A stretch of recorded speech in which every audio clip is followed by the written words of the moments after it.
Well, as is the custom, after these trips overseas, I like to share with you what we together were able to accomplish. But before I do that, I do want to share in Yell's welcome to our visitors who are with us today. This is not a normal occurrence in our service. Right now, I've been blessed to have the opportunity to make 2 trips a year to Europe, and whenever I get back, as I mentioned, I like to tell you all what happened. So, welcome this morning. We hope you'll be encouraged by what you see if you're visiting with us. The power of God's Word and the attraction it has in souls who are searching for something better than this world has to offer. Now, it is my tendency the last few years to have gone way over when I've been giving these reports. I'm going to try not to do that today. I'm just going to hit some highlights, but I'm happy if you have questions to give you details on things that happened with some of the things that took place over in Europe this time. First of all, to get started, let's take a look at where I was this year. Most of you are familiar. I go to Lithuania, and beginning last year, I started going to Moldova. This was my 2nd trip to Moldova, my 5th to Lithuania. So I flew into Lithuania up here in the Baltics. Vilnius, the capital city, is right down here in the southeast. It's only about 12 kilometers from Belarus right here. And also a second city I was able to go to is Kaunas, which is up here in the center of the country. I spent a total of 4 weeks in Lithuania, 1 in Vilnius, then 1 in Kaunas, or 2 in Vilnius, 1 in Kaunas, and then back to Vilnius for a week. It's hard to keep all this straight. Once that was the work there was done, I flew down through Warsaw to Moldova, to the capital city of Chisinau, right here in the center of the country. There are 3 churches in Chisinau, 1 in Balce, which is up here in the north, the largest church down here in the center in Chisinau, and then right out here is a small town called Balce. Bendera. Balce is up north. Bendera is down in the south, right inside the little pretend country of Transnistria. I call it that. Not to get into the history, they try to be a little miniature Soviet state. In fact, going in there, I did not take my camera like I did last year, which was a mistake.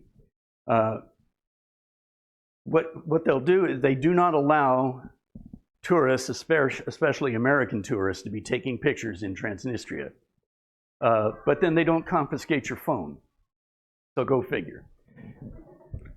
Anyway, so I was up here in Lithuania and then down here in Moldova. And so to look at what was going on, that Sunday, I got there on Tuesday the 22nd, got settled in, stayed with Joseph there for a few days. And he had already informed me that the dates that I was going to be there, he was going to be gone that weekend. So this is the church in Vilnius. Several people were not there that day. Some illnesses and families, traveling, what have you. But they are about 20, 25 members there in Vilnius. And since Joseph wasn't there, I led singing and preached and served the Lord's Supper. The only thing I didn't do was lead the opening prayer, and that was done by Brother Sergei Rantsev here. Very nice prayer. He's a humble and sincere saint. Was good to see him again. And Javila, right here, Joseph's wife, as usual, translated for me. The rest of the team, at this time, Philip and John, who I worked with last year, were in Belgium and Germany. And they were teaching much the same thing that we covered in our lectures in Lithuania and in Vilnius and Kaunas. So they were there. The Morrisons, whom we'll meet in a moment, were still in the U.S., and I was in Lithuania. And so the way it had been set up, and they didn't really intend this, but the Morrisons and John and Philip were going to be arriving in Frankfurt at the same time and then come over to Vilnius. Well, the Morrisons got delayed.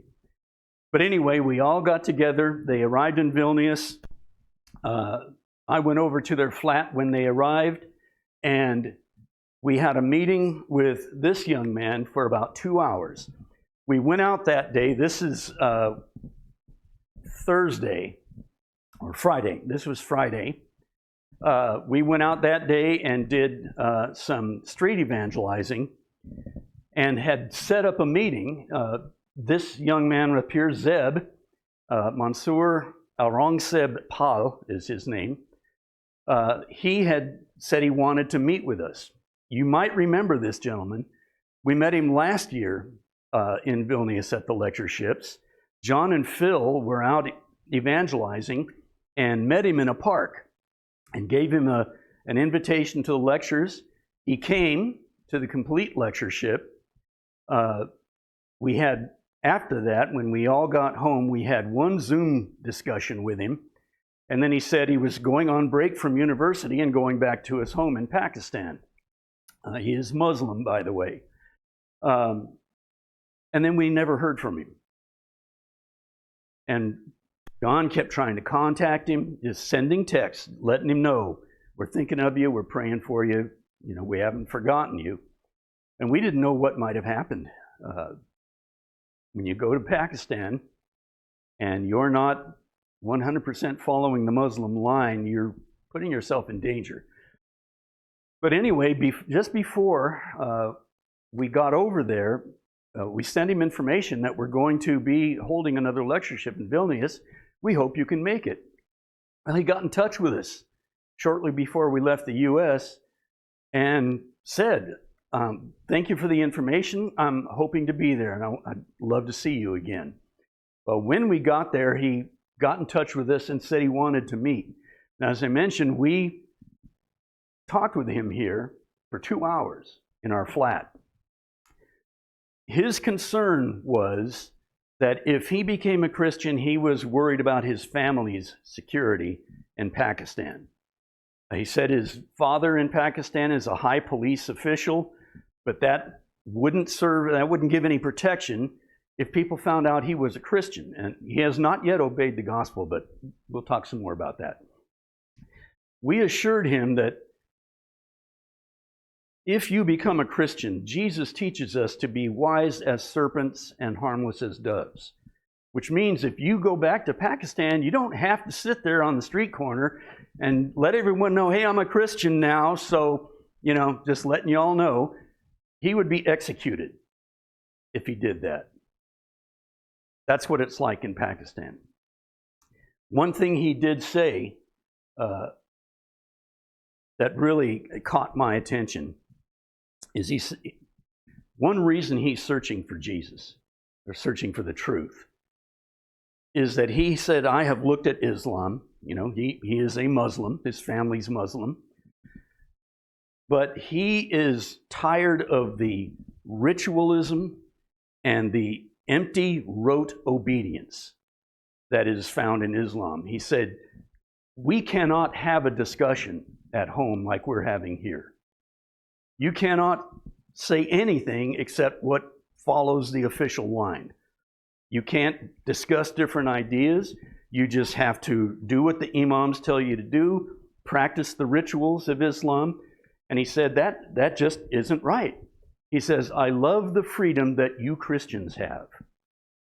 You can discuss things about God and not worry about retribution or oppression for it. So we had a really good discussion concerning that. And he felt reassured concerning the security of his family. So here we all are. And just to introduce the group for you here, this was the first time trip for Nathan and Becky Morrison. They are experienced in foreign work, though, because they've been to Tanzania and Africa a couple of times.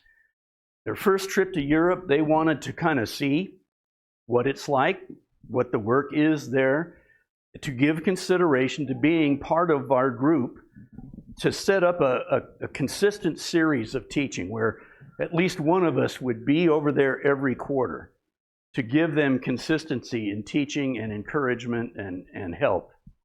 So Nathan Morrison and his wife Becky, he is the preacher and an elder at the Courthouse Church in Richmond, Virginia. This is Kęstutis, good brother over there in Vilnius. You probably are familiar with him. He's always come up with us to Kaunas to serve as an interpreter. Unfortunately, the Tuesday we were up there, he went out for an early morning walk and misstepped and wound up fracturing his ankle. So he had to go back to Vilnius. The brethren expressed concern that maybe I had started some kind of a trend. I hope not. And he's fine now. He's doing great. This is Philip. He is the preacher and also an elder for the church in Edna, which is just northwest of Victoria, down near the coast. John Gentry right here preaches in Galena, Indiana, and he's the one who kind of organizes these lectureships. He and Phil have worked together for a long time and get the all of the logistics set up, finding interpreters, the place that we can have our meetings, etc. And this is Zeb. He's studying European law in Vilnius. He's already got one master's in that, and he wanted to start on a second master's, but he's running out of time. His visa to stay in Lithuania expires in about 14 months. But within 6 months, he has to make an application for a new visa. And in order to do that, he has to have an employer who will sponsor him, where we need to have this person working for us so they'll vouch for them and the government will allow them to stay. He ultimately wants to obtain Lithuanian citizenship. To do that, though, he needs to learn Lithuanian. And we'll come back to that in a moment, but I'm going to go ahead and move on. But he was introduced to Kęstutis. They both live in Vilnius, and you'll see that they have formed a connection, which is very encouraging to us.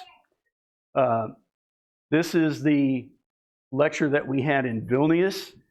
Phil is up there preaching, and we were basically talking about what it means to be a Christian and reasons why we should believe what the Bible teaches. It was kind of an apologetics class, basically. But here is Zeb. He attended. Unfortunately, he had to leave early. He got a call that some Pakistani men had been injured in an automobile accident and taken to the hospital, and they needed a translator. So he had to rush out. He said, "I'll be back as soon as I can." Unfortunately, he wasn't able to make it back, and from what I understand, one of the men that was in the crash died as a result. So it apparently was very serious. However, there were two other Muslim gentlemen that we had met out on the street doing evangelizing. They were invited. They were kind of reluctant to come initially, but they did come. But they left about halfway through my opening lecture. Don't know why. I noticed one of them had his phone out. They may have gotten the call, but they got to hear something of the gospel.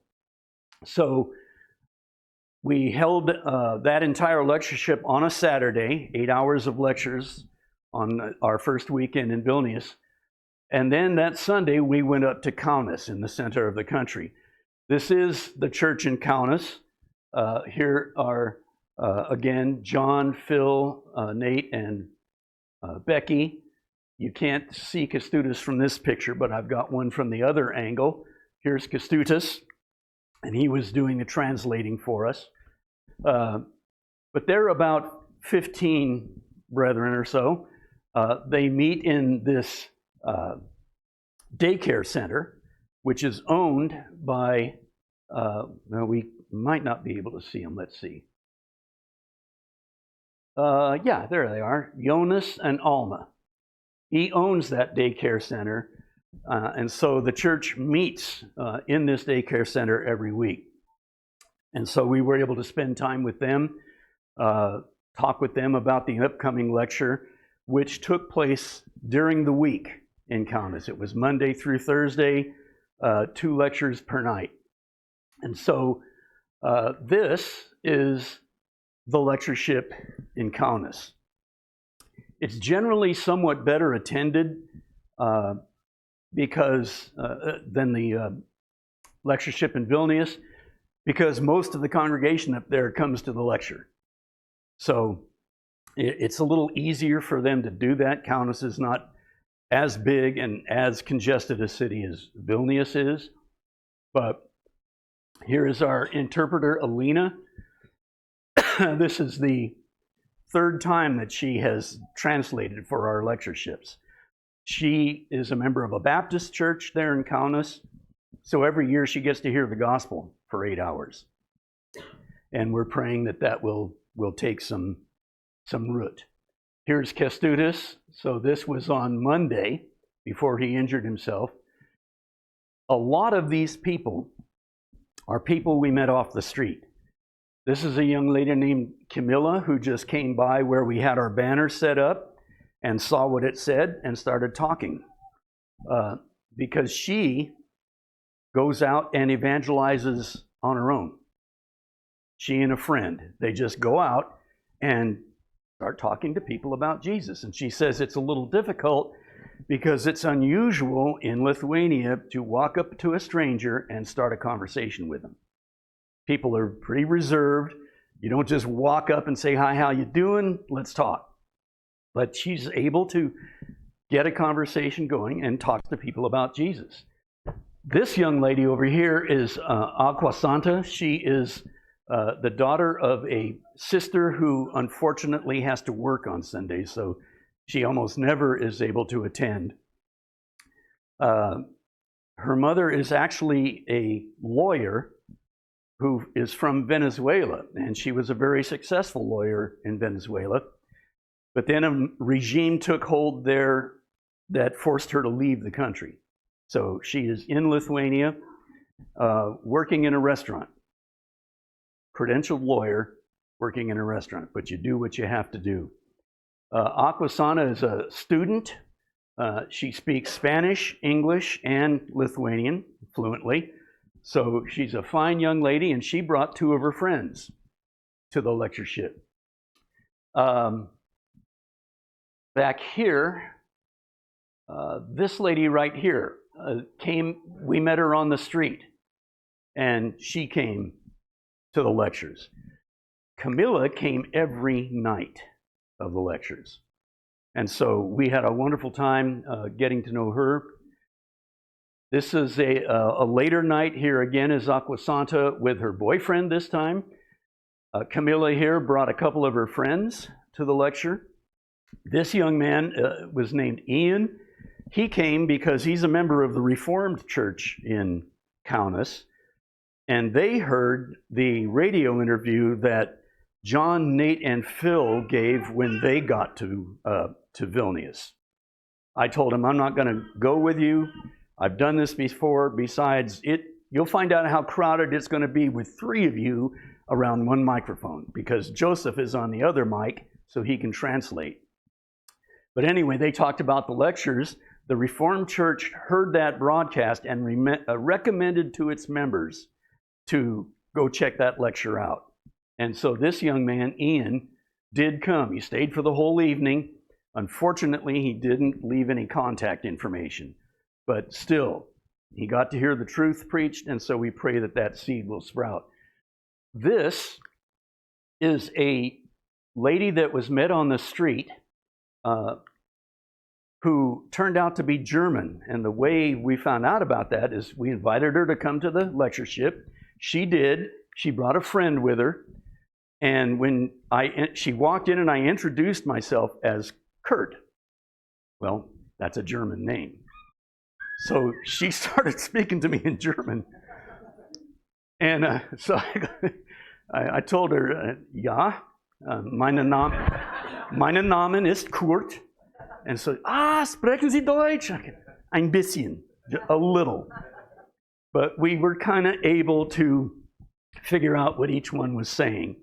And so we did get her contact information. It was really neat. She was very open and very interested in what we had to say. Here is, back. This is Camilla, and she brought a couple of her friends this time to that evening. And so here are all these people talking about the power of the Word of God. We're talking to people on the street who don't know who we are at all. Giving invitations, offering free Bibles, which turned out during our time there in Lithuania, we gave out over 50 Bibles, either in English or in Lithuanian. And there were people, we'd ask them, would you like a Bible? What's a Bible? That's how dry it is in Europe. Very secular. There are people who didn't even know what a Bible was. And so we would just say, well, here, take one and begin reading it and find out about it. It talks about God and His Son, Jesus Christ, and what they have done for you. So we gave out invitations, gave out Bibles. People from the street would come, as we see here, and then they'd bring friends. So the seed is just being spread. God is opening these doors, and it's an amazing thing and a wonderful thing to see. So this was our lectureships in Kaunas. Here are a couple ladies who were there on the last evening. This is Gurata and a friend that she brought named Zita, who is actually a Georgian, not from north of Florida, but Georgia in the Caucasus. She was coming down the walkway there, the promenade where we were in Kaunas, as we were taking down our little banner and everything for the evening.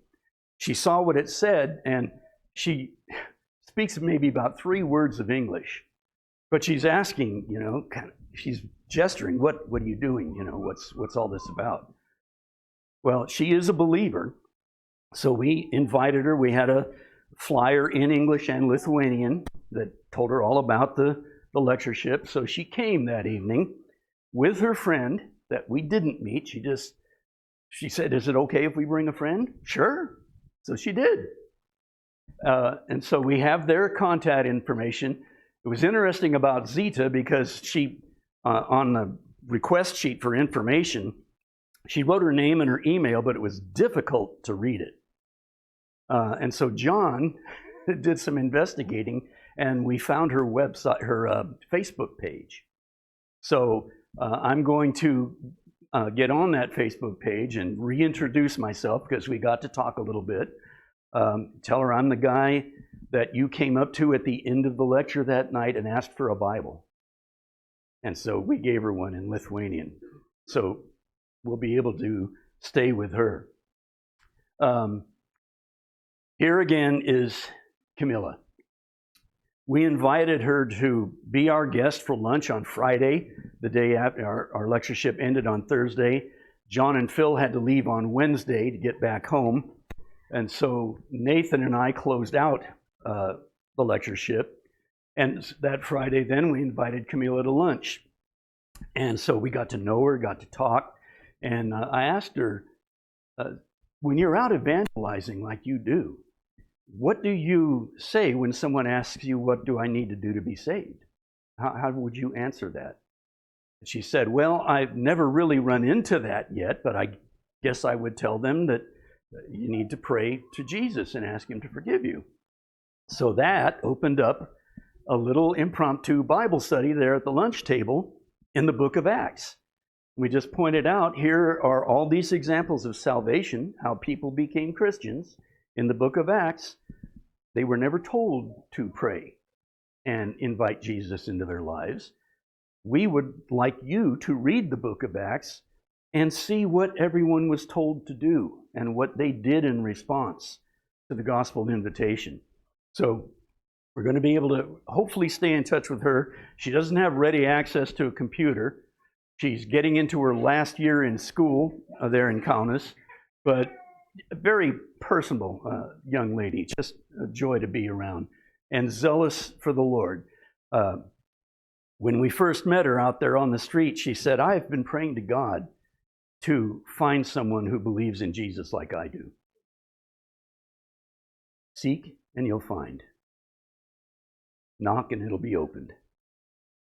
Acts 17 tells us that God looks for those who are seeking him, and if they are, he is not far from them to be found. And we see that all the time when we're in Europe. So that Sunday, Nathan preached a lesson in Vilnius on how to identify the New Testament church. Did a great job, and in fact, one of the brothers there, Christianos, who I've met in the past, said that cleared up a lot of confusion for me, because he's talked to me in the past about Catholicism and hasn't really been able to deal with the relationship there. But he said that this sermon really helped him. So then I went down to Moldova.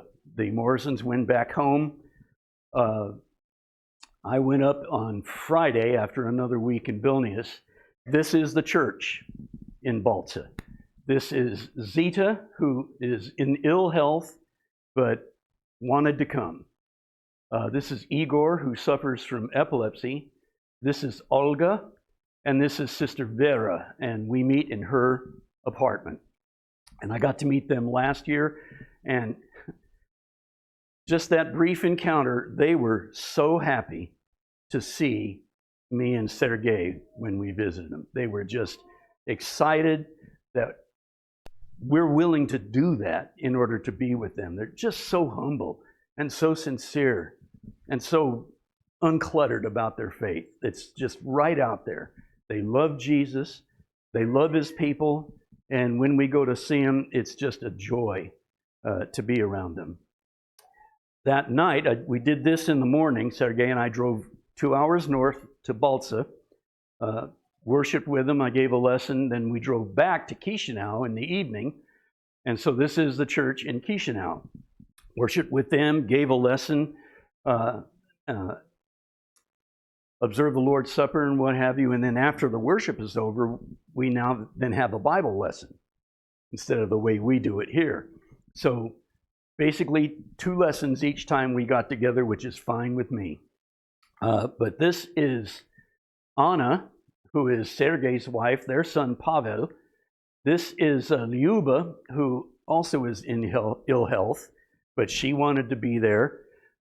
This is Victoria, who is a new Christian. She was baptized shortly before we got there last year. But she started bringing her family, and this is her mom. Her sister Galina obeyed the gospel maybe 4 months ago or so. She and her husband are now in New York, living there. And yet Galina tunes in every week to our Zoom class that we have with the Moldovan brethren, because she loves the Lord and she wants to know more. So then the last Sunday that I was there, we went to Bendera. And so here is the church in Bendera. This is Brother Vasily Vladov. If that name is familiar to you, he's the one that is kind of the intermediary when we have sent help to the brethren there. He had just gotten through surgery for a blood clot in his leg, but he's doing fine. He was there that Sunday, doing well, and so we praise God for his quick recovery. For the last slide, you probably can't really see this back there, but I zoomed in on this as much as I could because I want you to meet these people. This is Sister Lena Kataeva and her husband Sergei. If you recall, she is the one who had to go to Moscow for brain surgery to get a tumor out of her brain. And I recounted last year everything she had to endure because she got sick while she was there. They had to postpone the surgery. She was staying in a hotel. She was only allowed to stay in Russia a certain length of time. They did get the surgery in. She had to take a bus back from Moscow, and let me go down. Let me quickly go back to the map here, and I'll show you what she went through. She also just had surgery for a tumor on her parathyroid, Haven't heard yet. They were going to do a biopsy. They don't know if it's cancerous yet. She had that surgery on Thursday. She was there at worship on Sunday. She was in pain, but she wanted to be there. So when she got done with her surgery, they left Moscow, came down through Latvia, and had to wait there forever because they were not allowing Moldovans to go to Moldova from Russia because they were having the presidential election, and the Latvians didn't want Russian agents going down there to try to influence the election, which they were trying to do. So here you see all this political stuff that gets in the way of just the lives of the saints. Well, she finally got through the checkpoint in Latvia, which we've been through, Ray. They came down through Lithuania, Poland, Slovakia, Hungary, Romania, all the way across Moldova to get home. And this is the woman that just had brain surgery. But they are just a wonderful young couple, faithful to the Lord. Her health issues are not finished. The doctors are concerned that she may have a genetic predisposition to tumors growing in her body, so they're going to keep an eye on that. But fortunately, this latest surgery, because of your generosity and the generosity of Christians all over the country, there were funds available to cover that surgery. And so I just let Vasily know, who is sitting right here, if more is needed, there's more available. So just let us know. So those are the highlights of what went on in Europe. Work that I was able to do because of your help, your generous prayers, your encouragement, your support has accomplished a lot. And who knows where all of this is going to go. The lives we were able to touch, the seeds that were able to be planted. Some of that, we pray, has fallen on good soil. And if so, God is going to give the increase. But it was we consider this trip to have been very profitable. We're able to meet so many people out on the street, and the response was very encouraging. They're, of course, 9 out of 10 are going to say either no or, yeah, I'll come, and then they don't show up. But there are those who do, and they bring others.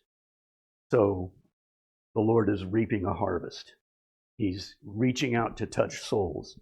And Isaiah tells us in chapter 55 at verse 11 that that's what God wants his word to do. He sends it out to accomplish his will, and he promises it will not return unto me void, but it will fulfill the purpose for which I have set it to do. So thank you for this time, your attention, and especially for your help in the work. It's not me. Everyone asks, what did you do over there? We're so proud of you and all this. Well, first of all, the glory goes to God because he makes it possible. And then secondly, the thanks goes to you because he uses you to help make it possible. So this is all our concerted effort. It's something that we have teamwork in proclaiming the gospel in a dark land that is thirsty for the gospel. So you may be with us this morning, and we never like to end a service without extending the gospel invitation. If you're not a Christian, or as Jacob said earlier this morning, if you're a Christian but you're struggling, we're here to help. That's what God put the church here for. We are Jesus' mouth, we're his hands, his feet, so that we can minister to others in his name. And so whatever your need is, we want to help you. We're prepared to help you. Just let us know what we can do, and we will try our best to help you, to answer your questions, to help you in whatever you're seeking. But if you're subject to the invitation of Jesus, we invite you to come to him while we stand and sing.